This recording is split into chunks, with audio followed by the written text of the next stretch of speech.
বন্ধুরা, দেখো আজকে দুপুরের মেনু নিয়ে এসেছি। আজকে আমাদের দুপুরের মেনু আছে এখানে একদম হালকা করে মুসুর ডালটা পেঁয়াজ ফোড়ন দিয়ে আর জিরে ফোড়ন, শুকনো লঙ্কা আর একটা তেজপাতা দিয়ে করেছি। আর এখানটায় আছে ঢেঁকির শাক ভাজা করা হয়েছে। ঢেঁকির সাথে জন্য এখানটায় শুকনো লঙ্কা নিয়ে নিয়েছি, পটল ভাজা। এখানটায় আছে পটল ভাজা আর লাউ দিয়ে, চিংড়ি মাছ দিয়ে আর বড়ি দিয়ে ঘন্ট করা হয়েছে। এবার আমি এক এক করে সব তুলে নেব।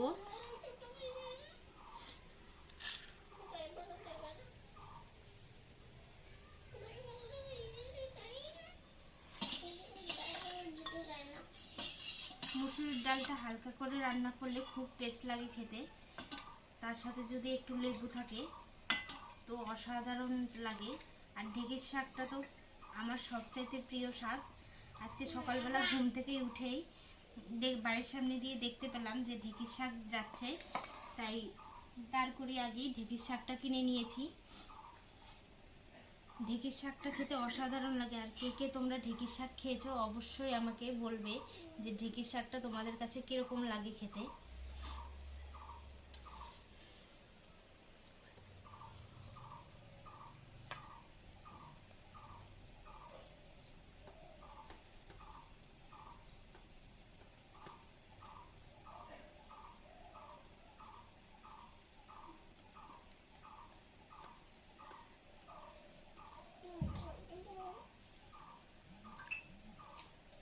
ঢেঁকির শাকটা অসাধারণ খেতে হয়েছে। আমার তো ঢেঁকির শাক হলে অন্য কিছুর প্রয়োজনই হয় না।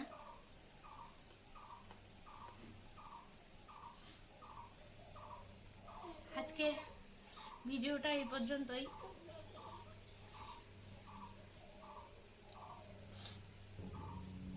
আমার চ্যানেলটাকে লাইক, শেয়ার, কমেন্ট করো, শেয়ার করো। তোমাদের অসংখ্য অসংখ্য ধন্যবাদ। আজকের ভিডিওটা এই পর্যন্তই। নতুন নতুন রেসিপির জন্য আমার চ্যানেলটাকে অবশ্যই সাবস্ক্রাইব করে রাখবে।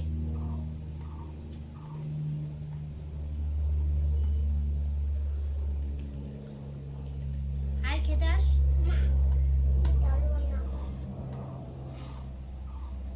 আসো খেতে আসো।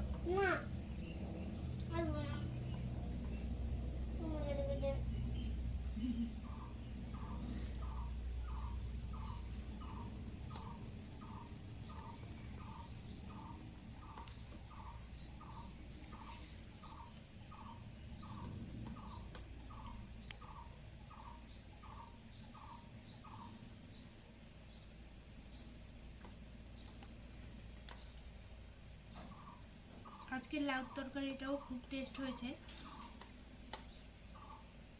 বড়ি দিয়ে এভাবে রান্না করলে তো খুব টেস্ট লাগে খেতে।